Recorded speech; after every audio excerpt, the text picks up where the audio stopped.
Chisa mbama chisa. Chisa Tangrai chisa. Chisa MDCT chisa. Chisa MDC Alliance chisa. Yezoko. Nekoko. Nekoko. Nekoko.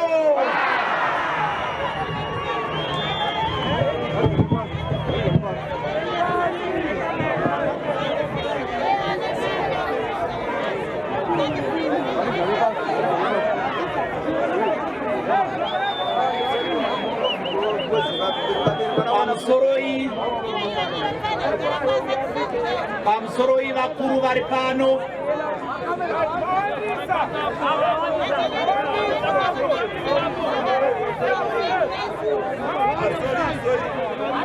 Pamsoroi vakuru vari pano.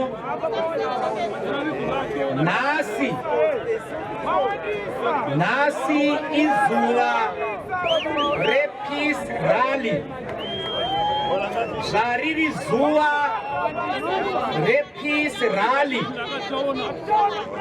Tiri kukumbirisawo kuti iko zvino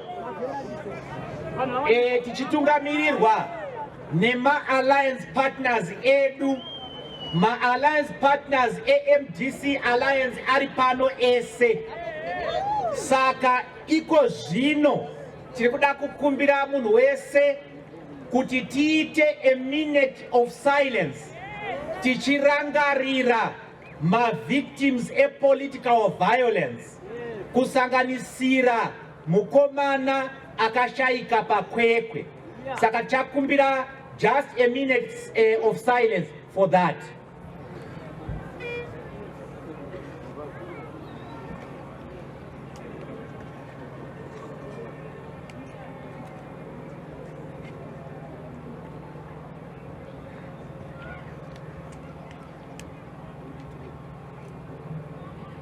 Maita yenyu.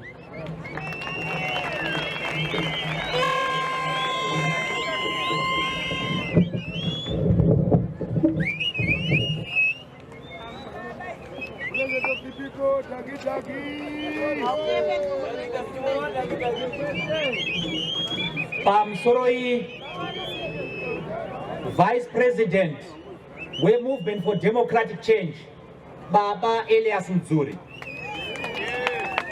Pamsoroi National Chairperson we do a Movement for Democratic Change, General Tao Baba Abrahama Morgan Komich. Pamsoroi Zakare Secretary General Nobala Jikelele we MDCT Amai Paulina Mpariwa. Pamsoroi Deputy Secretary General Dr. Tichivanani Mavetera. Pamsoroi National Organizing Secretary wedu Baba Gift Chimanikire nemutedzeri vavo Baba Rhino Mashaya.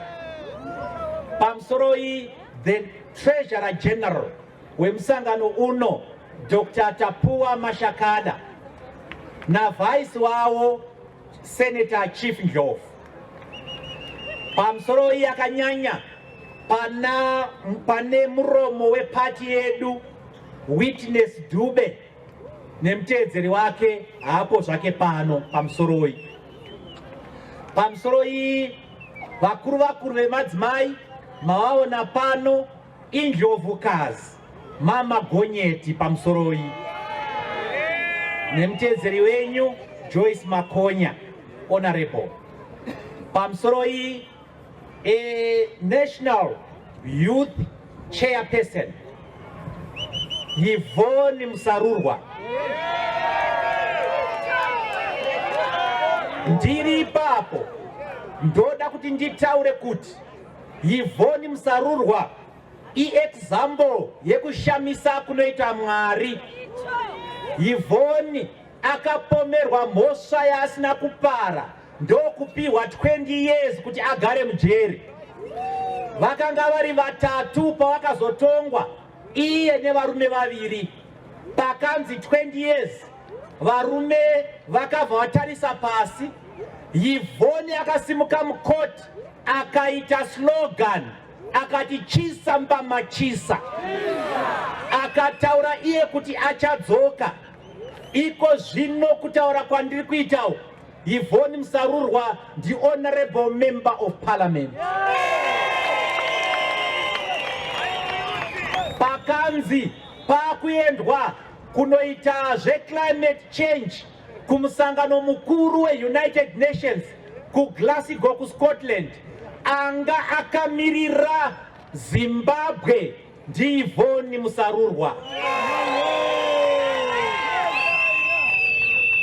Saka tinoti pamusoroi kuna tete Yvonne nemtedzeri wake, the 7 National Executive National Council vari pano. Pamusoroi the Guardian Council ye Movement for Democratic Change vari pano. Pamusoroi zvakare ma-alliance partners edu ari pano, ese ari pano, Zanu Ndonga iri pano, MCD iri pano, MDC Green iri pano, Zimbabwe People First iri pano, ese ma-alliance partners ari pano. Today, this gathering reaffirms a great covenant. And the covenant is, number 1, the party that was formed in 1999 by Morgan Tsvangirai and his colleagues is alive and well.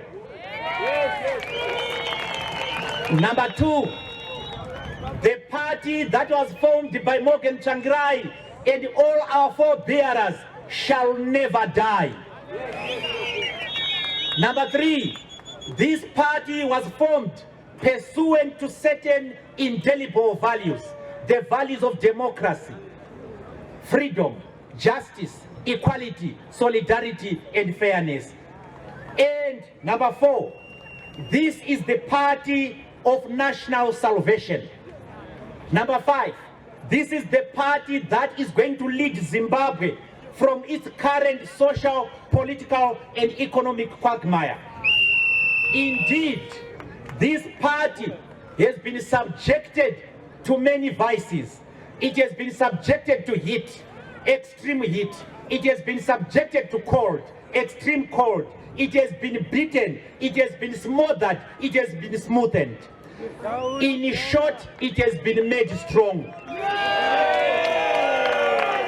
This is the party that has withstood the violence of the enemies of democracy.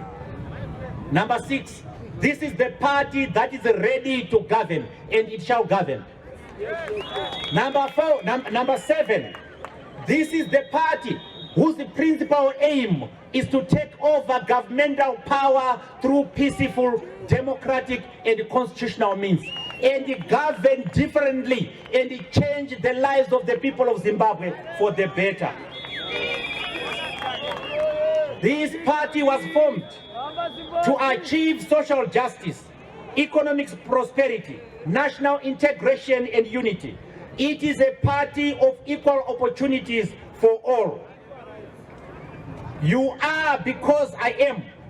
Gone are the days of the politics of anger, acrimony, hatred. Now is the time for the politics of rational disputation and tolerance. We are committed to national dialogue because there are so many examples of why we are doing that.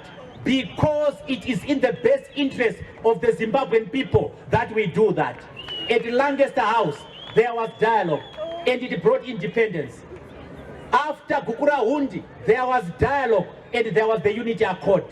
And after the senseless bloodletting in 2008, there was dialogue, and there was a global political agreement together with the government of national unity, which changed the lives of the people of Zimbabwe for the better. And we hereby declare that whether other people like it or not, whether people badmouth it or not, there shall be dialogue in this country. And this dialogue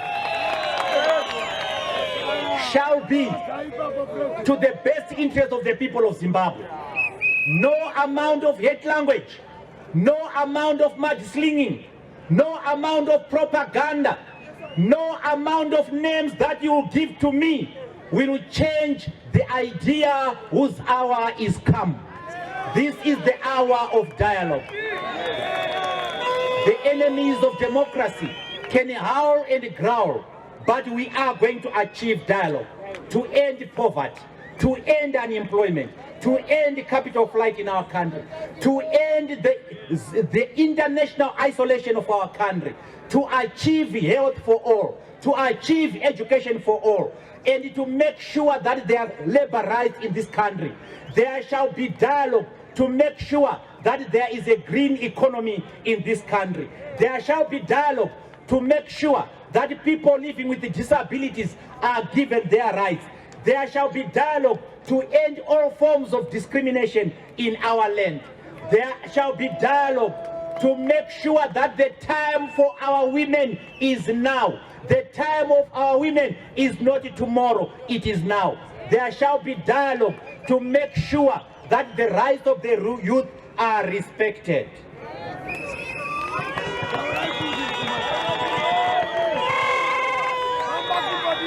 Tauya pano, kuzotaura pano, nekuzotsidza kuZimbabwe nenyika yese pasi rese kuti bato rakafomwa naBaba Morgan Tsvangirai richipo, bato iroro riri kutokura. Tauya pano kuzogadza ma-MP matsva achapinda pama-by-election. Tauya kuzogadza tiri muno Highfield East. Tauya kuzogadza Baba Bwende wapinda wachishaina vaya.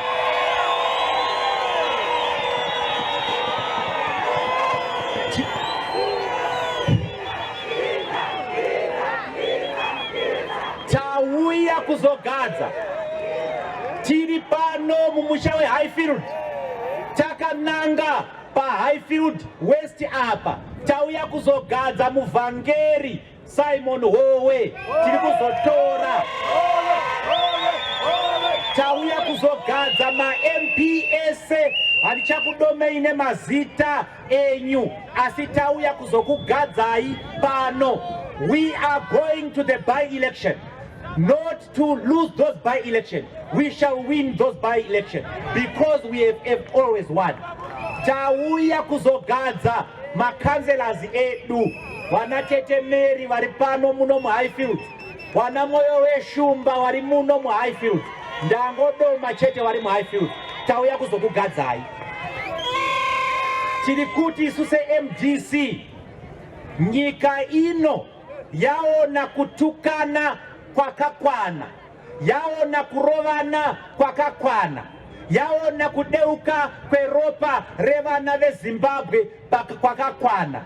Saka isu seMDC tiri kuti hatichada politics dzekunyombana, hatichada politics dzekutukana, hatichadi politics dzekuurayana. Kuurayana, kutukana, kurovana hakuna dhiri. Tavakuda politics dzekurovana nemunyati. Tavakuda politics rational disputation, kupokana tisingarovani. Tiri kuti seMDC tiri kuda dialogue iyi kwete kuti vamwe vagova mapresident kana kuti vagova maprime minister kana kuti vagova maminister. Tiri kuita dialogue iyi kuitira kuti vana veZimbabwe vagare zvakanaka. Tiri kuita dialogue iyi kuti vana veZimbabwe vadye vachiguta. Kune vacharamba, kune vachaita sei, hamufi makamisa mvura iyi. Mvura iyi imvura ya mvumbi inonaya to 6 to 6. Ndio zinoita zibakera zambi ine.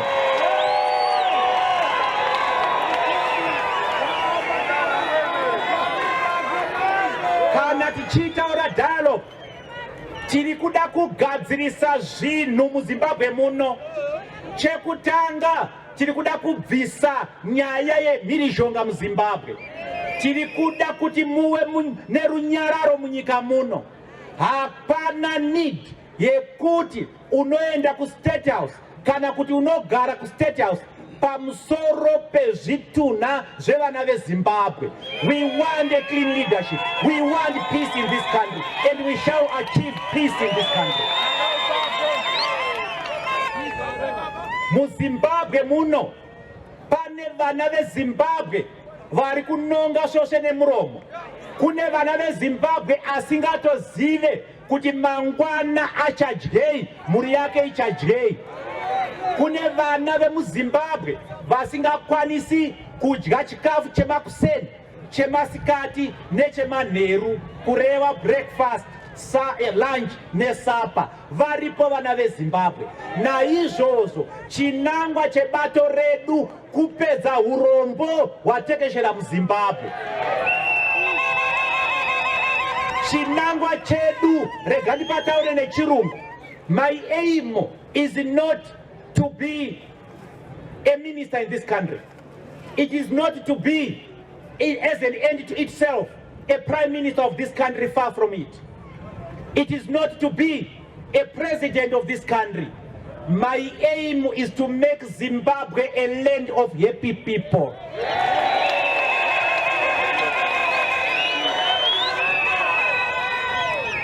Kune vana vedu vakapedza maform 4, vakapedza mauniversity, vakapedza macolleges. Vana ava havana mabasa. Saka se-MDC zvatiri kuda, tiri kuda kuti nyika dziri kunze, nyika dzine mari yadzo, wana Britain, America, Canada, Australia, New Zealand, France neChina yacho, nenyika dzese dzine mari yadzo, dziunze mari yadzo muno muZimbabwe. Maindustry avhurwe, migodhi ivhurwe, mafactory avhurwe, masupermarket avhurwe, vana vedu vawane mabasa. We want to end unemployment in this country.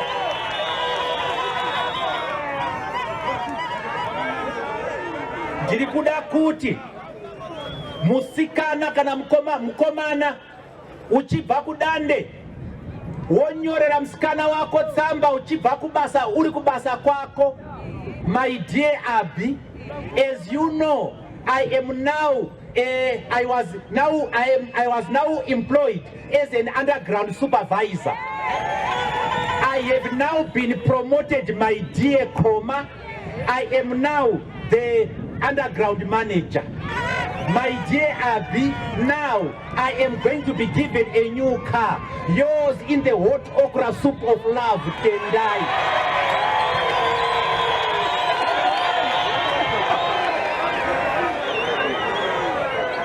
Ndiyo Zimbabwe yatuna kudzosa iyo. Tiri kuda kuti vana veZimbabwe tajaira kusekwa nedzimwe nyika. Gore riya paya taiseka vana vekuMozambique, tichiwapa mazita taiseka vekuMalawi, tichiwapa mazita, tichiseka vekuZambia, tichiwapa mazita. Iko zvino ndisu tazonyanya kutambura kwacho. Sesu kwedu uko kwa Mutare tanga tichiseka vanhu vekuMozambique, asi iko zvino takuenda kuMozambique ikoko kunopema. Tosvika nemari yedu isingatengi, toshainirwa nevana veMozambique. Zvanzi zimudola nada kamarada. Taneta nekushainirwa. tiri kuda kuti mwana weZimbabwe ugare zvakanaka, ugoshandirwa nevanobva kunze kwenyika vaya vachiuya kuzoshanda muno. VekuSouth Africa ndivo vanenge voshanda muno, vekuMozambique vanenge voshanda muno, vemuZambia vanenge voshanda muno, nevekuBritain wacho. Zimbabwe ine upfumi hwakakwana. You can be employed here. This is the Zimbabwe we want to build. Tiri kuti isu hatichada nyika yekuti inogara iri pahondo nedzimwe nyika, kuita munzara ane pamuromo uchitukana nevane mari dzavo. We don't want Zimbabwe to be a friend of the West, or a friend of the East, or a friend of the North, or a friend of the South. This country is a friend of everyone. Tiri kuda kuti tigare zvakanaka nedzimwe nyika. Munyika muno, muzvipatara medu hamusina mishonga, madoctors amashoma, varombo havasi kurapwa. Tiri kuti isu, the demand we give to the government, what we want to implement when we go to government, for those people vasina zvinhu, kuvarombo vaya tinoda kuti varapwe mahara mumahospitals ehurumende aya. Pane muimbi uya akaimba gore riya zvanzi, ko vasina mari voita seiko, vofa zvavo ndizvo here vakomana. Tiri kuti zvakare vana mai vedu vanenge vakuda kunosununguka, taramba zviri kuitwa kumaruzevha zvekunzi huya nereza rako, huya nebhaketi yako, huya nerambi rako kana kendoro rako, huya nespiriti yako. What we are saying is that giving birth is a national duty. Hatizive kuti amai makatakura anipa, pamwe makatakura president, pamwe makatakura prime minister, pamwe makatakura minister, pamwe makatakura mudhumeni, pamwe makatakura teacher. Giving birth is a national duty. Saka naizvozvo zvinofana kuitwa mahara. Ndo zvatiri kutaura seMDC. Vatsvangirai vakasiya vati dzidzo ikodzero yemwana wese wemuZimbabwe. Saka naizvozvo kubva grade 1 kusvika grade 7 vana vanofana kudzidza mahara vachidzidziswa nehurumende yavo. Ini semunhu agara nhaka yavatsvangirai, zvinonzi kana wagara nhaka yababa unofanira kuchengetedza madzisahwira ababa iye. Tiri kuchengeta madzisahwira ababa, tiri kuchengeta madzisahwira ababa wedu. Baba Tsvangirai vakasainirana alliance agreement pastage ino imo muno musi wa 5 August 2017. Vakati kune alliance, kune ma-alliance partners. Semwana akasirwa nhaka nababa, ini ndachengetedza madzisahwira, ndokusaka maona ma-alliance partners ari pano. Zvinonzi zvakare kana wasirwa nhaka nababa unofanira kuimprova pane zvakasiyiwa nababa. Baba Tsvangirai vakasiya chirungu chekuti $4 for 2. Ini ndiri kuda kusiya chakuti $4 for 4.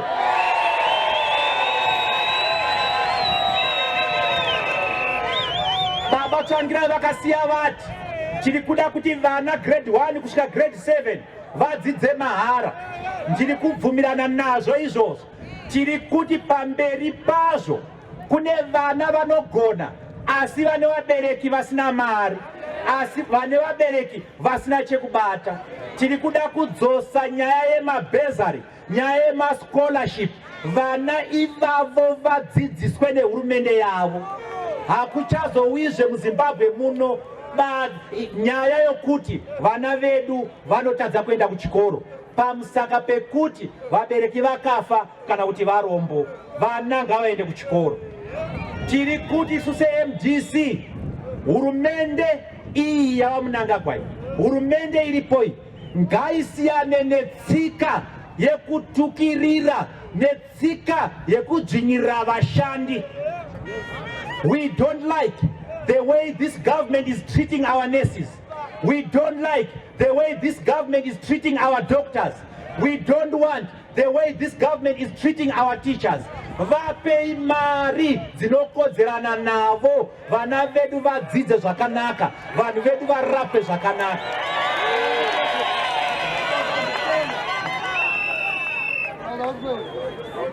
Naizvozvo isu seLabour backed party takabva kuZCTU. Hatisi kuda kuona mushandi achidzvinyirirwa. Tiri kuda kuti mushandi apiwe mari inotenga, kwete kupiwa mari isina zvainotenga. Saka tichanga tichibatana nevashandi vemuhurumende nevashandi vekumacompanies asiri muhurumende, tichita kuti vanhu vapiwe mari dzinoenderana navo. Ndine temba yekuti isu seMDCT tinozvigona.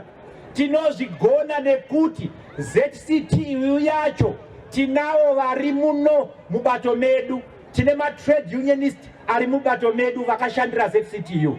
Ini ndanga ndiri gweta rekuZCTU. I was a labor lawyer at the ZCTU. Baba Mashakada wamunoona vakanga vari economist kuZCTU under Baba Tsvangirai. Baba Gift Chimanikire wamuri kuona vakanga vari Secretary General wePost and Telecommunication Workers Union. Amai Mpariwa wamuri kuona vakanga vari muGeneral Council yeZimbabwe Congress of Trade Union. Muri kuona vana Mbuya Chimanikire, vana Mai Mativenga, these are our trade unionists. Saka, the MDC is a friend of the worker. The MDC is a friend of the poor. The MDC is pro-poor. The poor are many and the poor shall rule this country.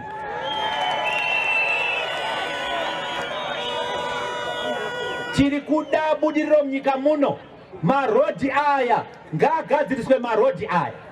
Tiri kuda kuti vane mari dzavo vaunze mari dzavo. Tiri kuda kuti huori huri kuitwa nevanhu vazhinji vari muhurumende hunofanira kupera. We will punish those who are involved in corruption. Baba Tsvangirai vakadzinga kansoro yese yechitungwiza rimwe gore nekuti panga paita corruption. Iniwo pano ndakadzinga makansela ese angaita huori. Mungandituka mungaita sei, but I took action against the corrupt.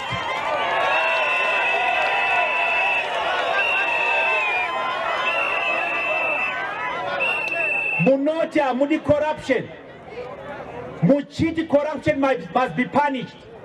Paita makansela apa achibira varombo.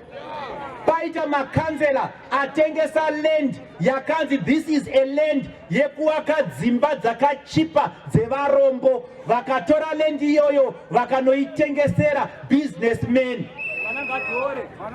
Pane makansela akatonyepa kuti akadzidza zvakati asina certificate yacho. Pane makanselas atinoziva akaita huori $15 million kune imwe dhorobha munhu achiita huori. Takadzinga makanselas iwayo. Tisu seMDCT tiri bato muramba tsvina, taramba corruption. Saka this election is going to be a referendum on whether to keep the corrupt and the incompetent.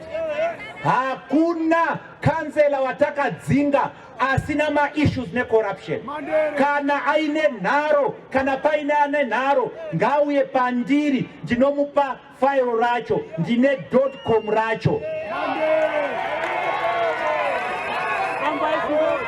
Vabereki, muZimbabwe muno, after independence, makauraiwa vanhu nenyaya dzematongerwo enyika. Kwakatanga gukura hundi kumatebhelele neMidlands, vanhu vasina mhosva vakauraiwa. Ndokuuya muramba tsvina, ndokuuya chihondo chisina basa chakaitika muna 2008. Isu seMDC tiri kuti vanhu vese vakashungurudzwa nezvematongerwo enyika vakauraiwa nezvematongerwe enyika vanofana kupiwa compensation yavo nehurumende iyi. Pandichanotaura navamunangagwa nevamwe patinenge tichiita dialogue, ndiri kunovaudza kuti tiri kuda kuti mavictims epolitical violence ngavabhadharwe. Zvikanzi vabhadharwe rini? Ndiri kuti nhasi.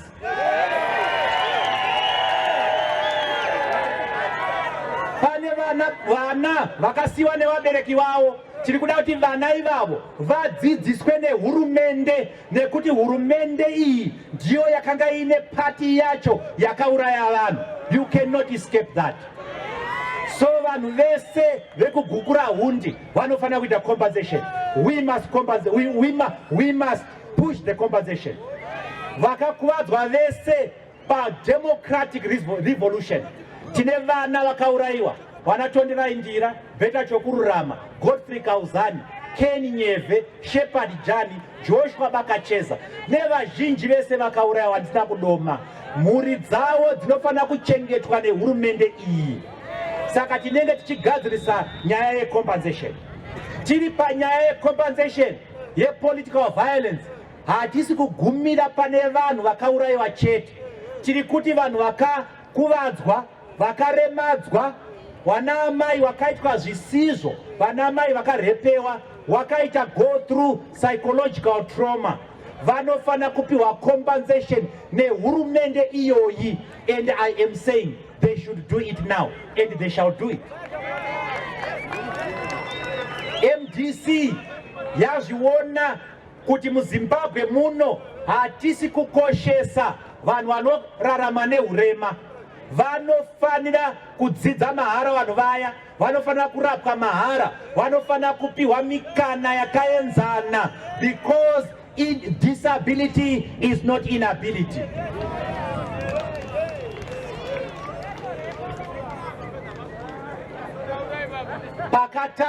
Pakaitika hondo yechimurenga chekutanga, hondo yana mbuya nehanda, pakarwa varume side by side nemadzimai.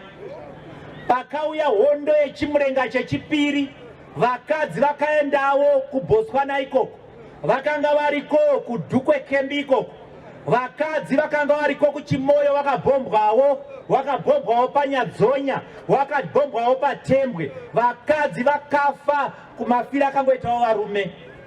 Yepanoitauya paindependence tasvika pamuto manje, pakutanga kutaurwa kachirungu, zvanzi mama your place is in the kitchen. Tiri kuti nada kamarada. The place of the woman is in leadership too. The place of the woman is in the presidency. The place of the woman is in the cabinet. Her place is in parliament. Her place is in council. Her place is in business. Zvakapera zvekuti madzimai anodzvinyirirwa. Ndokusaka takati isu ngamuwe nemadzimai 66 dzemadzimai. Ndinonyatsozviziva vabereki vari pano, nekuti ndini ndakapanyora ipapo tichinyora constitution yeZimbabwe. Tikati madzimai kunofanira kune 60 vanonge vari muparliament umo. Takavhota paamendment number 2 tichivhotera kuti masisi emadzimai anofanira kuramba aripo. Takavhota zvakare kuti kuve nemadzimai anenge achiiswa muzvinzvimbo zvemucouncil, 30% kota yemadzimai mucouncil. Tiri kuda kuti madzimai ange ari mucouncil. Semuenzaniso Harare ino tine 48 MPs, councillors.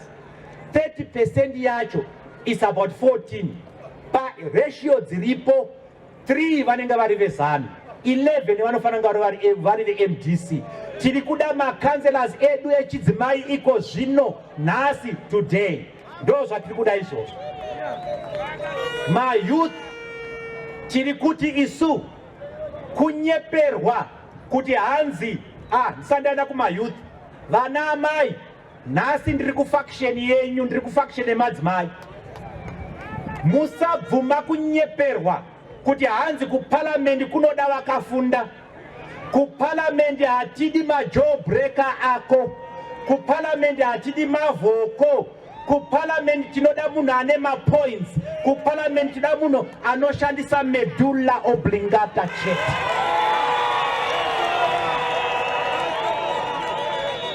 Saka musazonyeperwa vana amai vari pano kuti kunodiwa vanhu vanotaura chirungu basi.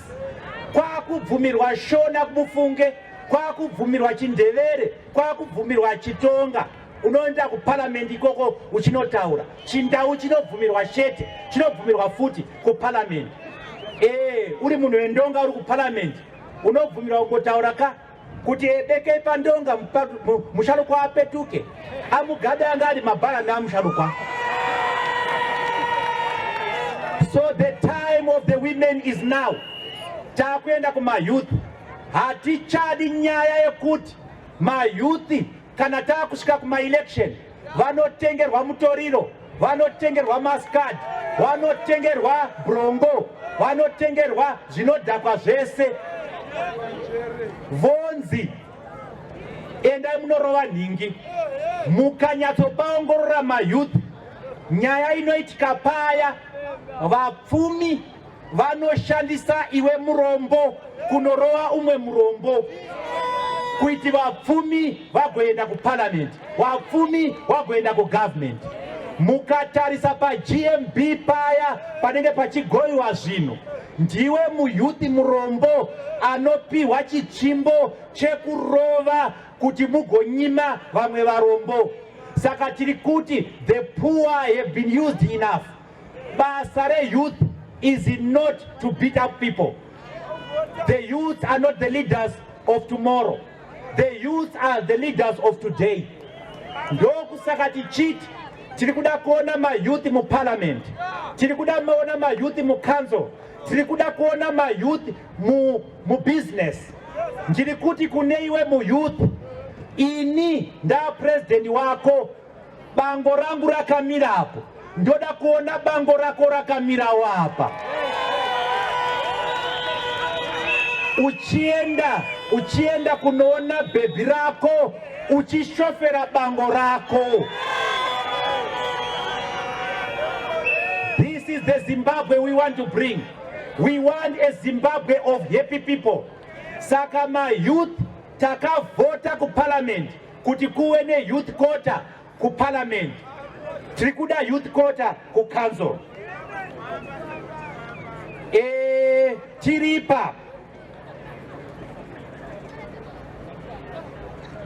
Tiripa takwenda kuma elections, takwenda kuma by elections.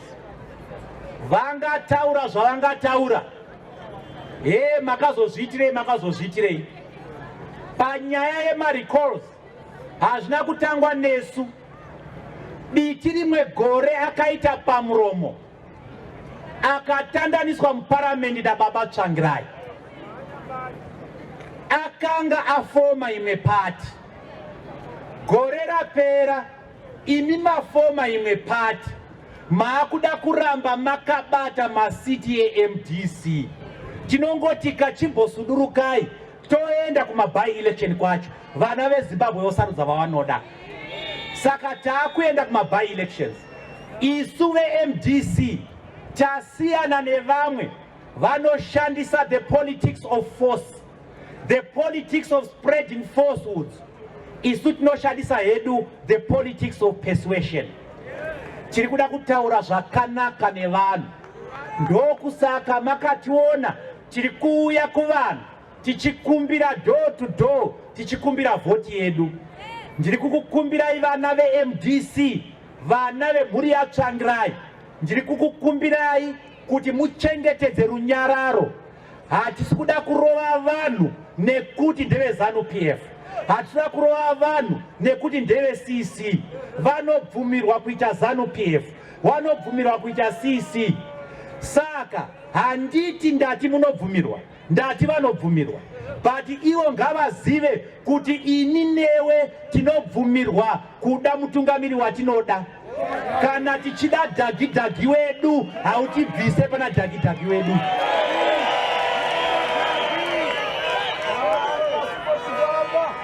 Ndakanzwa vamwe vachiti hanzi vana Mwonzora izano.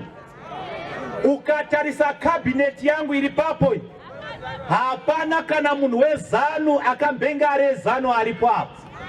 Asi ukatarisa kune amwe mapato, unoona vana Mavhaire, unoona vana Jibu Kunaka, unoona vana Shadrack Mashaya Mombe, unoona mhondi dzakauraya vanhu dziriko kukabineti yako. Ini hangu, iwe kurari kwako handina kumbokubvunza ini unoenda na Bona first born ya Robert Mugabe, hana kumbokubvunza ini. Ikodzero yako kuenda na Bona wako. Ini ndinofamba hangu nemwana wa Tsvangirai ari pano.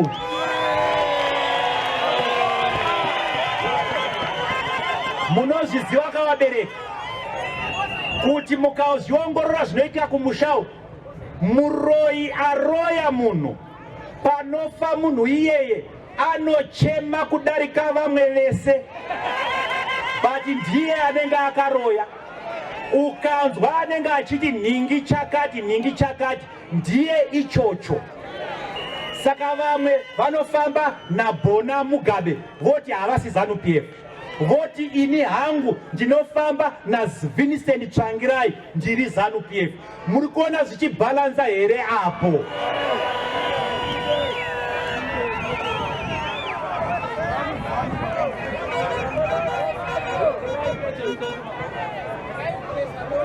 Ndiri kuda panguva ino kuti nditende vabva kunzvimbo zhinji dzeZimbabwe. Zimbabwe yatinoda kuvaka iZimbabwe isingatarisi rudzi kwaunobva, iZimbabwe yana Samanyika, iZimbabwe yeWezhira, iZimbabwe yana tezvara vangu vechizezuru, iZimbabwe yana malume vami kumandebele. It's a Zimbabwe for us all. Saka hatidi vanhu vanoita discriminate one another panyaya yemarudzi. Zimbabwe zvatoda kuita, hurumende yedu tiri kuda kuita setimu iya yakamboiswa naFabishi iya, akaisa timu yainzi Dream Team. Muchaiyeuka? Yakakunda nyika dzakawanda Dream Team iyoyo. Asi ukaitarisa yanga ine vafana 8 vaibva kumaTebeleland, vana Peter Ndlovu, Adam Ndlovu, Benjamin Konjera, vese vaya vakanga varipo vaibva kumaTebeleland. Hapana akakomblena kuti maisa vanhu vekumaTebeleland vakawanda nokuti waigona. Naizvozvo pahurumende yedu hatitarise kuti unobva kupi, tinotarisa kuti unogona here. Ndio Zimbabwe yatiri kuda iyo. Ndoda kupedzisa hangu ndichiti kune mawo veterans tambotaura nyaya yekuti vanhu vanofanira kupiwa zvinokodzerana navo. Mawo veterans tiri kuti hatina basa kuti uri webato ripi, hatina basa kuti haunditsigiri, hatina basa kuti unotsigira uyo. Tiri kuda kuti muwo veteran apiwe mari inokodzera yepension yekuti anoendesa vana vake kuchikoro. Masabhuku nemadzishe tiri kuti hurumende ngaivape mari inokwana ndokuti uori hupere. Tiri ipapo tiri kuona kuti mapension ari kupiwa vabereki vedu haasisina zvaanotenga. We are demanding better pensions for all our pensioners. Tiri kuda kuti mari yeNASA inge yakawanda. Saka ndichipedzisa hangu, handiti manzwa kachirungu kandambotaura, handiti mambona nekuchena-chenawo so. Ndiri kucheneswawo imi woye navachihera vari kumba uko.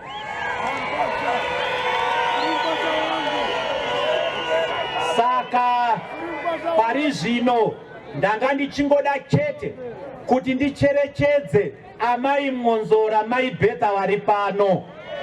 Ndaita kwekupedzisira nekuti chibaya moyo chinotaurwa kwekupedzisira. Aiwa nemasoko iwayo ndoda kuti ndikutendei nekuteerera kwamaita. Vachafamba mufambe zvakanaka. Chisa mbamachisa.